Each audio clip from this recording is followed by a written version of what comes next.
ನಟ ದರ್ಶನ್ ಆಯ್ತು ಈಗ ಅವರ ಅಭಿಮಾನಿಗಳ ಸರದಿ. ಪ್ರಥಮ್ಗೆ ಬೆದರಿಕೆಯನ್ನ ಹಾಕಿದ್ದಾರಂತೆ ದರ್ಶನ್ ಅಭಿಮಾನಿಗಳು.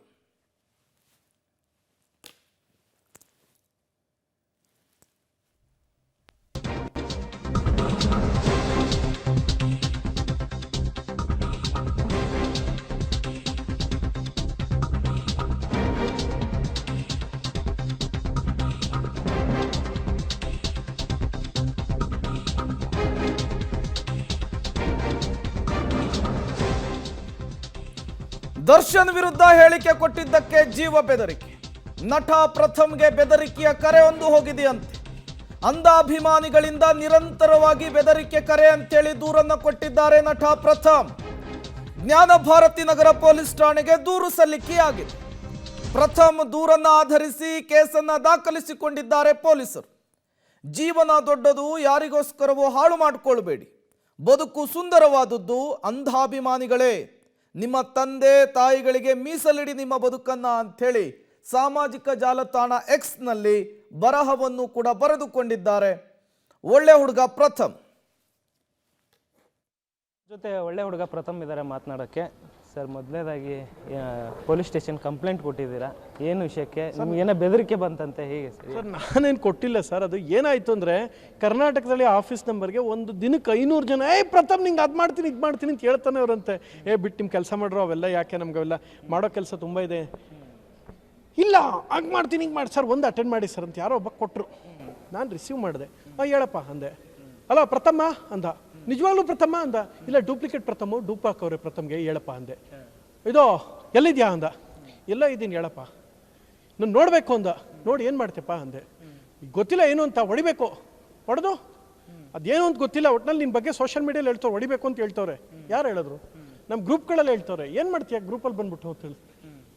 ಅದೇನೋ ನೀನೇನೋ ಮಾತಾಡ್ಬಿಟ್ಟಿದ್ದಂತೆ ಬಾಸ್ ಬಗ್ಗೆ ಅಂತ. ಯಾವ ಬಾಸ್ ಬಗ್ಗೆ? ನಮ್ಮ ಬಾಸ್ ಬಗ್ಗೆ, ನಮ್ಮ ಬಾಸ್ ಫ್ಯಾನ್ಸ್ ಬಗ್ಗೆ. ಯಾರು ನಿಮ್ಮ ಬಾಸು ಅಂತ ಕೇಳಿದೆ. ಅದಕ್ಕೊಂದು ನಿನ್ನ ಕರ್ನಾಟಕದಲ್ಲಿ ಕನ್ನಡ ಬಾಸು, ಕನ್ನಡಿಗರು ನನಗೆ ಬಾಸು, ನೀನು ಕನ್ನಡಿಗನ ಅಂದೆ. ನೀನು ಕನ್ನಡಿಗಾರ, ನೀನು ನನಗೆ ಬಾಸು. ನಿನಗೆ ನಿಮ್ಮ ಅಪ್ಪ ಅವ್ವ ಬಾಸ್ ಆಗಬೇಕು. ನಾನು ಯಾವಾಗ ನಿಮ್ಮ ಅಪ್ಪ ಅವನು ಬೈದೆ ಹೇಳು ಅಂತ ಕೇಳಿದೆ. ನಿಮ್ಮ ಬಾಸಿಗೆ ಬೈದೆ ಅಂದಲ್ಲ, ನಿಮ್ಮ ಅಪ್ಪ ಅವನೇ ನಿಂಗೆ ಬಾಸು. ನಿಮ್ಮ ಬಾಸಿಗೆ ಬೈದೆ ಅಂದರೆ ನಿಮ್ಮ ಅಪ್ಪ ಅವಂಗೆ ಬೋದಿದ್ರೆ ಹೇಳಪ್ಪ ಅಂದೆ. ಇಲ್ಲ ಅದು ನೀನು ಹಂಗಲ್ಲ ಮಾಡಿರೋದು, ಬೇರೆ ಏನೋ ಮಾಡಿದ್ಯಾ ನೀನು, ಒಟ್ಟಿನಲ್ಲಿ ಗೊತ್ತಿಲ್ಲ ನಮಗೆ. ಏನು ಮಾಡಿದ್ದೀನಿ ನಾನು? ಅದು ಈಗ ನೀ ಎಲ್ಲಿದೆ ಹೇಳು ಅಂದ. ಎಲ್ಲೋ ಇದ್ದೀನಿ ಹೇಳು. ಆ ಮಗ ಈ ಮಗ ಅಂತ ಒಂದು 5 ನಿಮಿಷ ಬೈದ. ಆಯ್ತು, ಸಮಾಧಾನ ಆಯ್ತಾ? ನೆಕ್ಸ್ಟ್ ಏನು, ವಾಟ್ ನೆಕ್ಸ್ಟ್ ಅಂತ ಕೇಳಿದೆ. ಇದೆಲ್ಲ ರೆಕಾರ್ಡ್ ಮಾಡ್ಕೊಂಡು ಹೊರಗಡೆ ಹಾಕ್ಬೇಕು, ಹಾಕ್ತೀನಿ ಹಿಂಗ ನೀರು ಇಳಿಸಿರೋದು ಅಂತ ಹಾಕ್ಬೇಕು ಅಂತ ಹೇಳೋರೆ. ಅದಕ್ಕೆ ಅದು ಮಾಡ್ತಾ ಇದ್ದೀನಿ ಅಂತಪ್ಪ. ಅಪ್ಪ ನಾನು ನೀರು ಕುಡಿತಾ ಇದ್ದೀನಿ, ಹಿಂಗೆಲ್ಲ ಮಾಡೋದೆಲ್ಲ ಬಿಟ್ಬಿಟ್ಟು ಕರೆಕ್ಟಾಗಿ ಹೇಳ್ತೀನಿ ಕೇಳಿಸ್ಕೊ. ನಾನು ಅಂಧಾಭಿಮಾನಿಗಳಷ್ಟೇ ಬುದ್ಧಿ ಹೇಳಿದ್ದು.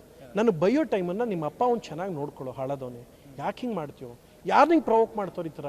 ನಮ್ಮಿಂದೆಲ್ಲ ಕಣೋ, ಕಲಾವಿದರಿಂದ ಯಾರೋ ಕುಟುಂಬ ಜೈಲಿಗೆ ಹೋಯ್ತು ನೋಡೋಕ್ಕಾಗಲ್ಲ ಕಣೋ. ಈಗ ಆಲ್ರೆಡಿ 8 ಕುಟುಂಬ ಅಳ್ತಾ ಇದ್ದಾರೆ. ಕಲಾವಿದರಿಂದ ಜೈಲಿಗೆ ಹೋಗೋದೇನು ಬೇಡ. ಕಲಾವಿದರಿಂದ ಒಂದು ಸ್ಪಷ್ಟವಾಗಿ ಹೇಳ್ತೀನಿ ಕೇಳಿಸ್ಕೊ. ನಿಮ್ಮ ಅಪ್ಪ ಅವ್ನು ಚೆನ್ನಾಗಿ ನೋಡ್ಕೊ. ನನ್ನ ಮೇಲಿರೋ ಕಾಪಕ್ಕೆ ಇನ್ನೂ ಜಾಸ್ತಿ, ಇನ್ನೊಂದು ಶಿಫ್ಟ್ ಎಕ್ಸ್ಟ್ರಾ ದುಡಿದು ಅದು ತೊಗೊಂಡು ನಿಮ್ಮ ಅಪ್ಪ ಅವ್ನು ಕೊಡು. ಖುಷಿ ಆಯ್ತೆ. ಕಲಾವಿದನ ಸಿನಿಮಾ ನೋಡು, ಟಿ ವಿ ಅಷ್ಟಕ್ಕೆ ಸೀಮಿತ ಮಾಡಿ, ಯಾಕೋ ಹಿಂಗೆಲ್ಲ ಮಾಡ್ತಿದ್ಯಾ ಅಂತ ಹೇಳಿದೆ.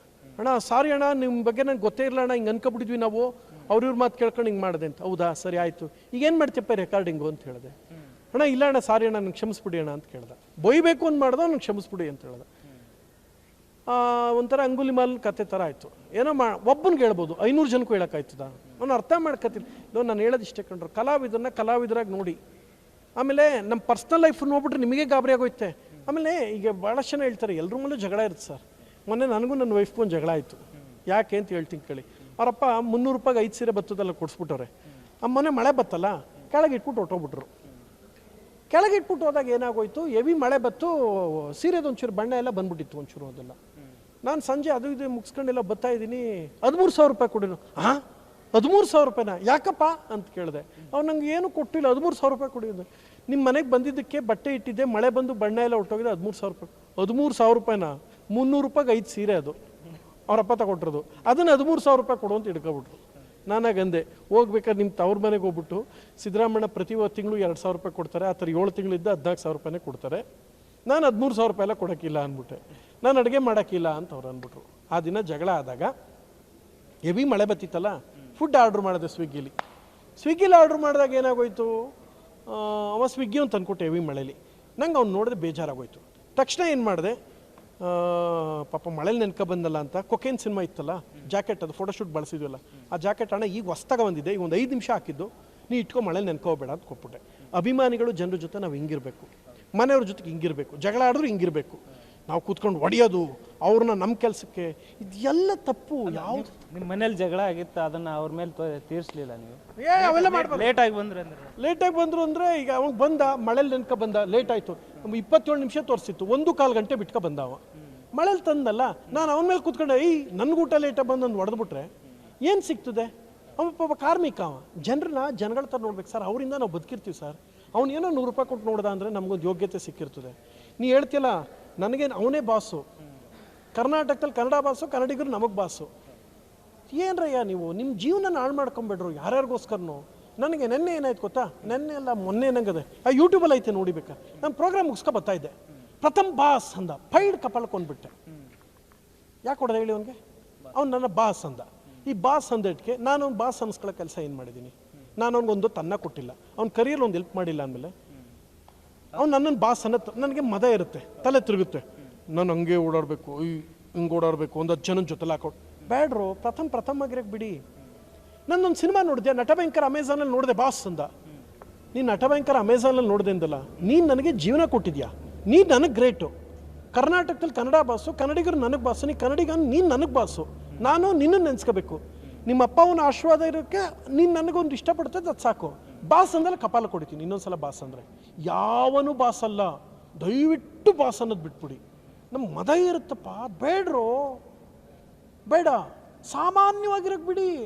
ಓಕೆ, ಈಗ ಕಂಪ್ಲೇಂಟ್ ಮಾಡಿದ್ರಿ ಅಂದ್ರೆ ಎಲ್ಲಿ ಕಂಪ್ಲೇಂಟ್ ಮಾಡಿದ್ರಿ? ಈಗ FIR ಆಗಿದೆ, NCR ಆಗಿದೆ, ಏನಾಗಿದೆ? ಅವ್ರು ಸ್ಟೇಷನ್ ಕೇಳಿದ್ರು, ಕೇಳಿದಾಗ ಪೊಲೀಸ್ಗೆ ಫೋನ್ ಕೊಡಿ ಸರ್, ಪ್ರಥಮ್ ನೋಡ್ಬೋದಾ ಅಂದರು.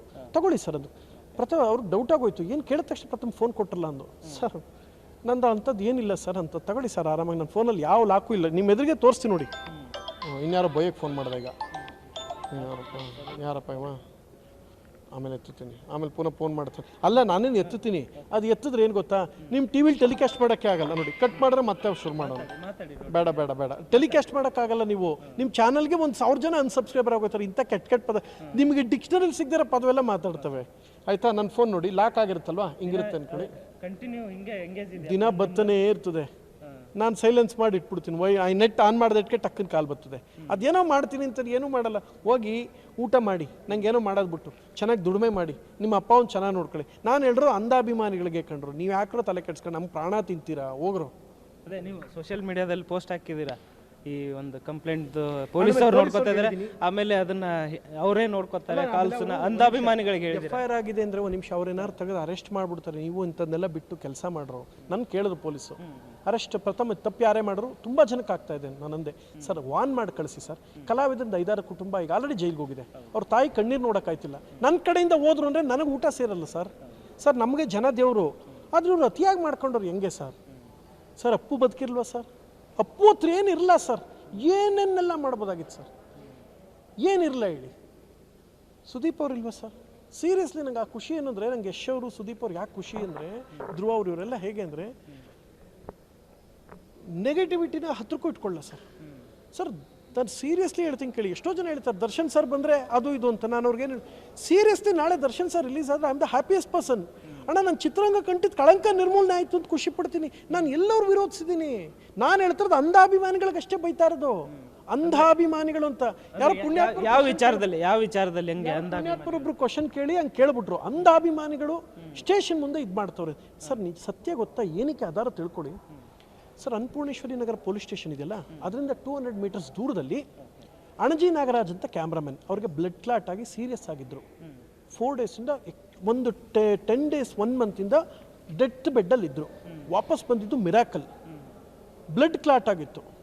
ಓಕೆ, ಹಂಗಿದ್ದಾಗ ಅವ್ರು ಇದಾಗಿ ಬಂದಾಗ ನಾವು ನೋಡೋಣ ಅಂತ ಹೋಗೋಣ ಅಂದರೆ ಸರ್ ನಮ್ಮ ಆಫೀಸಿಂದ ಅವ್ರ ಆಫೀಸ್ಗೆ ಒಂದು 300 ಮೀಟರ್ ಐತೆ. ಅನ್ನಪೂರ್ಣೇಶ್ವರ ಪೊಲೀಸ್ ಸ್ಟೇಷನ್ ಮೂಲಕ ಹೋದ್ರೆ ಸಿಗುತ್ತೆ. ಇವ್ರು ರೋಡ್ ಬ್ಲಾಕ್ ಮಾಡ್ಕೊಂಡ್ರೆ ಕೋಪ ಬರಲ್ಲ ಸರ್. ನಾನು ಅಲ್ಲಿಂದ ವಾಪಸ್ ಬಂದು ನಮ್ಮೂರು ತಿಂಡಿ ಕಡೆಗೆ ಬಂದು, ಅಲ್ಲಿಂದ ಅಂಬೇಡ್ಕರ್ ಕಾಲೇಜ್ ಕಡೆಗೆ ಬಂದು, ಅಲ್ಲಿಂದ ದೀಪಾ ಕಾಂಪ್ಲೆಕ್ಸು, ಅಲ್ಲಿಂದ BDA ಕಾಂಪ್ಲೆಕ್ಸ್ಗೆ ಹೋಗಿ ತಿರುಗಿಸ್ಕೊ ಬರಬೇಕು.